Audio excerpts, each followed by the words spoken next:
Hi, I'm Susana Baker with Windward Magazine Podcast, and today's episode, we are visiting and welcoming the dynamic director of the PAM, Perez Art Museum Miami, and Franklin Sirmans is waiting for us upstairs, who is an amazing director who's really evolved this museum into showing a lot of global relevance while also remembering the community of Miami, all the different languages we speak and the cultures and the influx of immigrants that make Miami an amazing cultural hub. So come and visit me, and you come to the PAM soon. But right now, come and let's say hello to Franklin.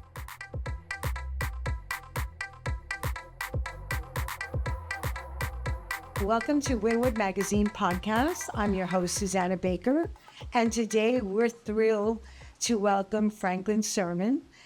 He is the director of Perez Art Museum Miami. Since 2015, Franklin has taken the helm of running the curatorial programs and leadership and the vision of its artistic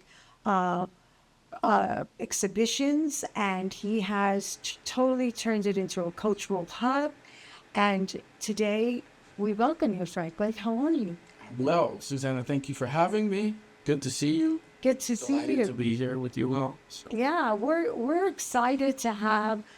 We wanted to do a curatorial corner, talking to. Now you're the director of the museum.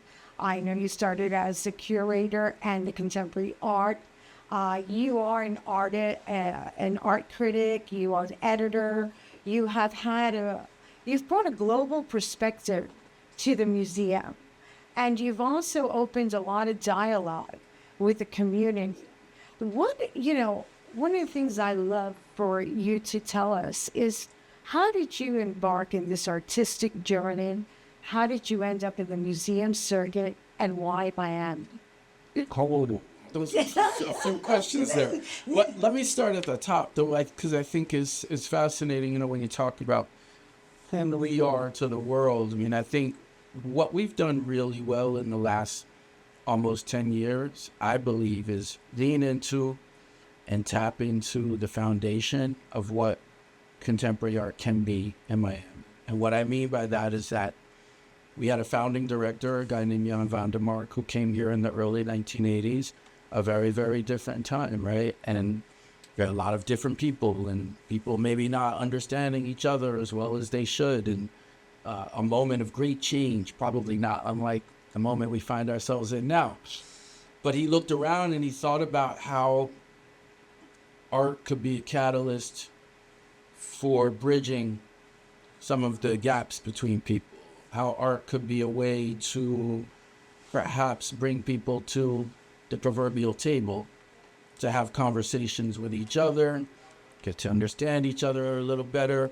The beautiful thing with art, right, is that when we talk about these kind of things in the context of the museum, there's always something there, right? There's always an art object or a painting, a sculpture, or a video, or something for us to focus on in addition to the things that we want to talk about.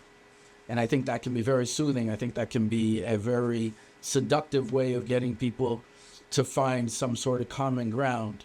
And we've tried to lean into that idea, basically. So, And you have. I mean, one of the things that I was going to ask you, I know I asked you 3 questions in one. I get to. What was your art journey? What made you go into the arts and the curatorial end? I know that you were with Los Angeles as the County Museum of Arts. Then you went to Houston with the Menil collection in Houston. And then that kind of brought together the global perspective. And then coming into Miami, what made you decide this is where you want to be? Absolutely. Well, I mean, I would have to add, in addition to that, I spent 2 years in Italy, living in Europe and living in Milan, and being there at a time when big exhibitions like Second Johannesburg Biennial, the Fifth Istanbul Biennial, the first maybe Guangzhou. So the whole idea of us being in a frame of mind that was international, that was global, was just my better time. This is where I come from. And wanting to be here is, I grew up as a child coming through this place, not unlike a lot of people, on our way to the Caribbean. And to have that kind of, meeting point, kind of jumping off point to land somewhere else is, I think, a part and parcel of who we are. That said, I did an exhibition in 2009 called Neo Voodoo, Art for a Forgotten Faith. And that exhibition came to Miami Art Museum. So I've been familiar with the institution for quite some time. And I think had a sense of its exhibition background and its founding background that is what allows us to be effective in the present. So it's a no-brainer. You have evolved the narrative of the museum to have that global perspective. I just saw downstairs when we were walking the museum downstairs briefly, I saw how you were bringing together voices of European and indigenous art mixed together. The museum itself, the PAM, has really empowers the Latin American art, Caribbean art, and the African diaspora art.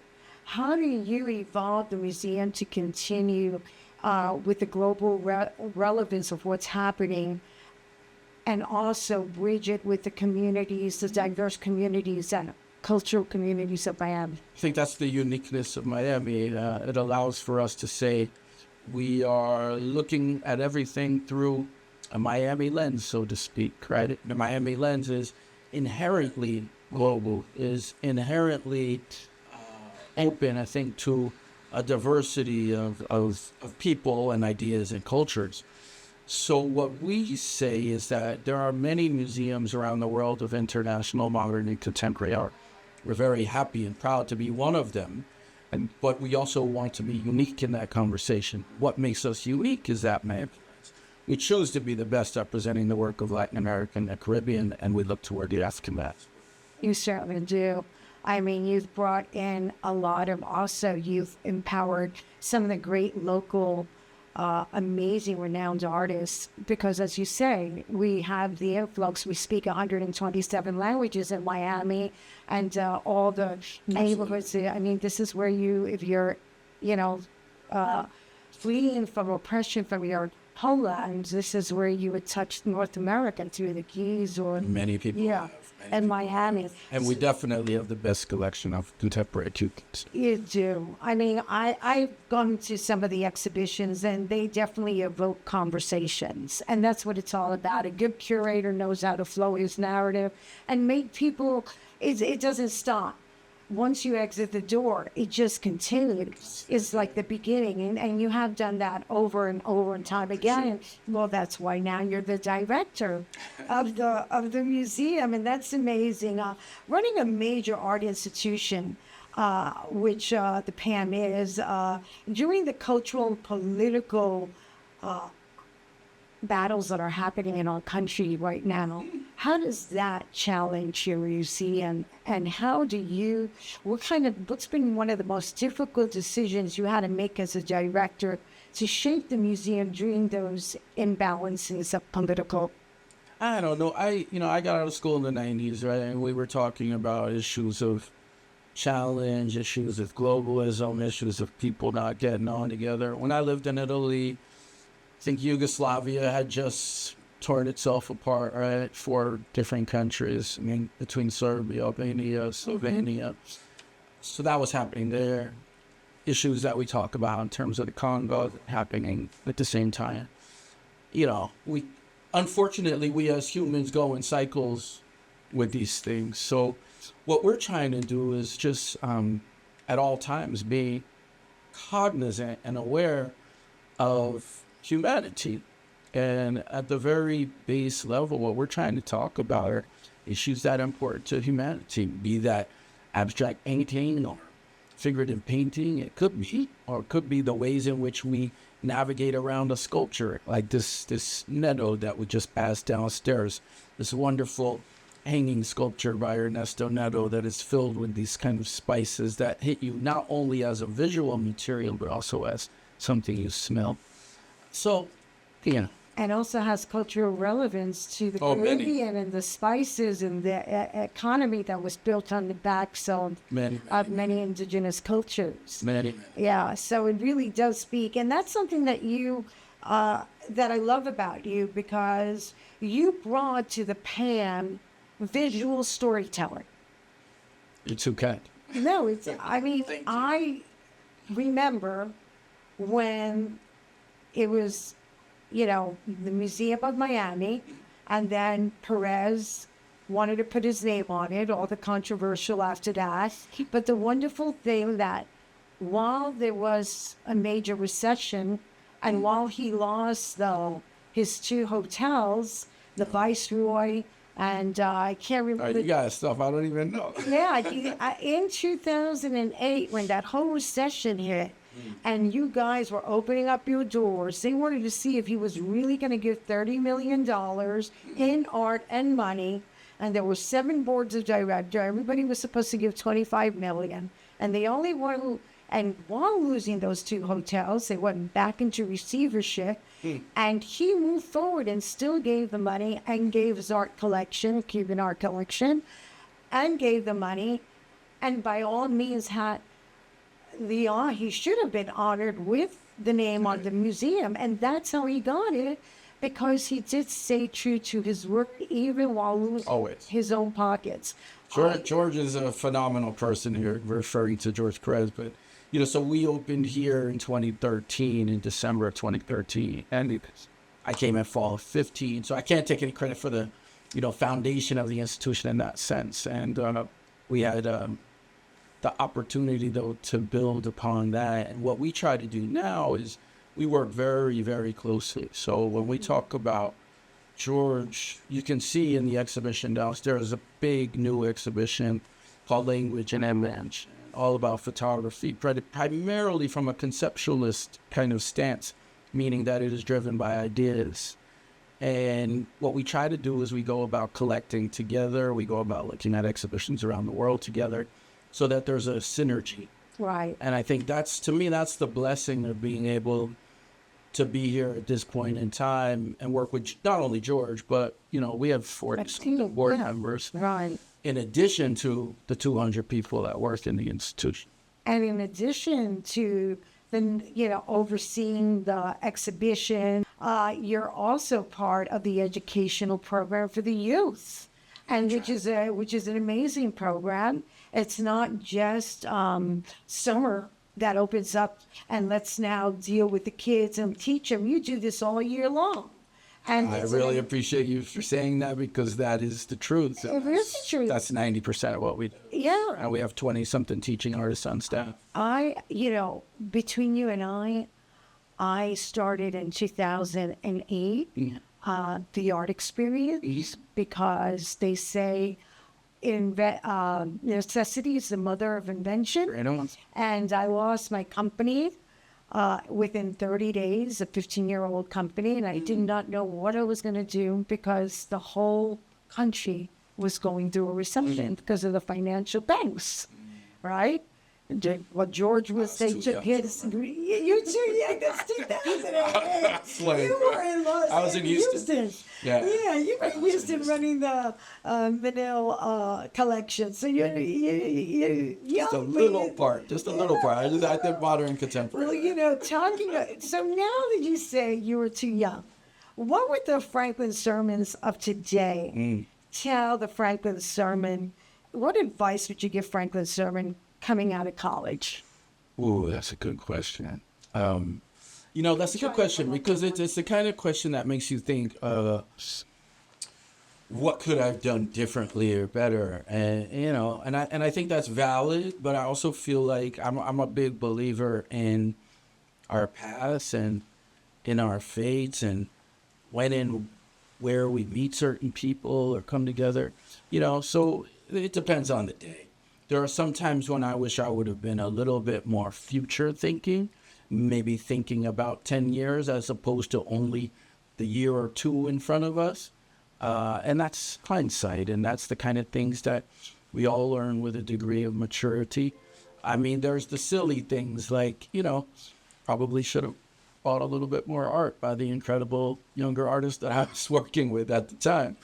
What are you going to do? Everybody has a regret. Don't you feel like that? Every time I think of the cars that I could have had Oh, don't for say it. $1,500, the retina I could Don't have say for it. $5,000. Don't say I it. know. I started with the art experience in 2009. Yeah. We were the very first to do an art tour to Miami when there was only SeaWorld and Parrot Jungle Island back then. That was it. You came to Miami just for those tours.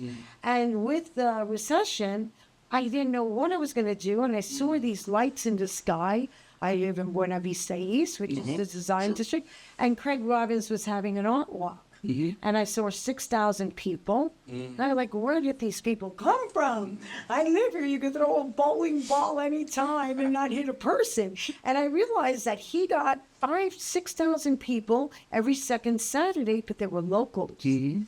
I had a company for 15 years in timeshare marketing. And I said, how could he forget the tourists? And that was the opening and start of the art experience, bringing tourists. Awesome. And Bernice Steinbaum, who I saw here at an event that you had on the third floor. She's amazing. We just did an interview on Bernice. She is a giant. She's an amazing. She gave me a pair of slippers, too. I'm sure they're special. And I have to tell you, what is your vision for the future of your museum? So you touch on design districts, right? And we talk about change, right? So much has changed there.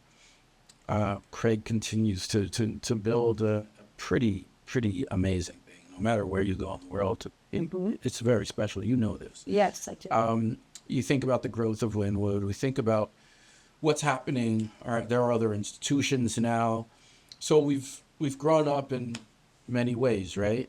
And I think one of the things for us, the most important thing for us, is to make sure everybody, and I really mean it in the most cliched way, everybody feels as though they should have a museum experience. Same way people go to SeaWorld, the same way that people go to a basketball game, or even the same way that we go to a house of worship. You should have a museum experience. It should be part of everybody's development as they grow up, and that's what we're trying to be. And if we can be the place where that happens, then we're doing our job right. And what I look forward to is, because I know that since we've been in this building in 2013, that has happened. We have had the Knight Foundation support us in our efforts to bring in particularly younger people to the museum, that we're creating or helping to create a generation of children who are going to mature into adults who have a different relationship to art and culture and thus to humanity than the past. I do love that because, I think children are a legacy, and one of the things that we love is always to empower our youth, with the arts. Exactly. And one of the great things about Miami is the creativity lies in every other corner that you turn around. You have amazing neighborhoods, and they're all almost self-segregated because of their pride and culture, like Little Haiti, Little Havana. You have Wynwood, that used to be Little San Juan, but it's thank God now the galleries are returning to Wynwood. It's changed a lot, but now it is pushing more galleries in, which I was happy to see. But I love that. You're right here. You are the connector. Yeah, that's what we're trying to do. And I love that. And I think also what's happening with downtown. Moish Mana, doing all the building that he's doing. I hope that it follows through. But we love Pam. We love your curatorial direction and vision and leadership. And what would you say to someone who's doing an MFA or BFA, and would you steer them into a museum? What would you suggest and give them advice to do? There are two ways I think we look at that. Right. The first was say the MFA, somebody who is potentially in a position to become a practicing artist, they can stay in Miami now, right? We've done large exhibitions on people like Teresita Fernandez. There's a great show up of Jose Parla downstairs right now. Both of these artists are from here, but they went to New York. And I believe that, it's a little bit different now. Right? You can do your MFA and come back here and create a career from here. You can teach in one of the many schools and continue to make your work in a studio environment that is also one that has other like-minded folks around and creates a community of sorts. We have that. That's happening.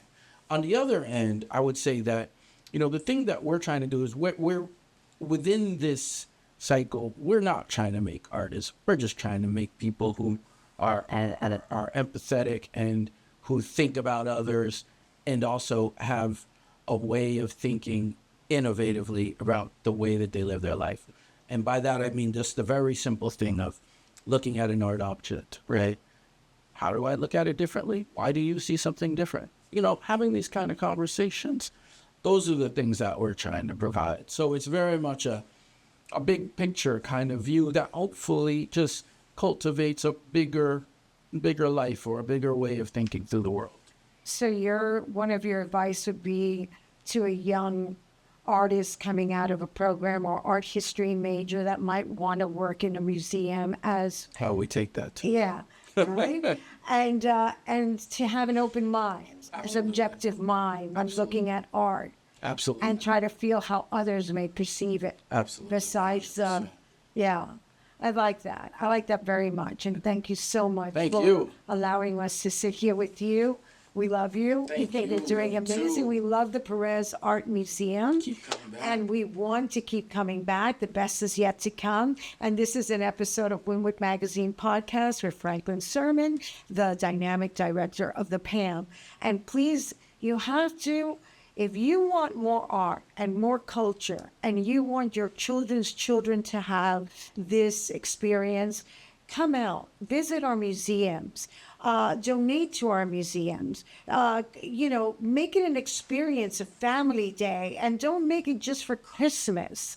Do it on different days and make sure you put the PAM on your schedule as a local, not just as a visitor. The collections change every 3 months, every 6 months, depending, and there's pop-up exhibitions. So don't think because you came here 3 years ago, check. No, you keep coming because you also want to support these amazing minds that continue to try to raise the bar based on your expectations. So come and give your opinions and your critique, but come and visit. And thank you again for letting me share Wynwood Magazine Podcast with you. Thank you so much.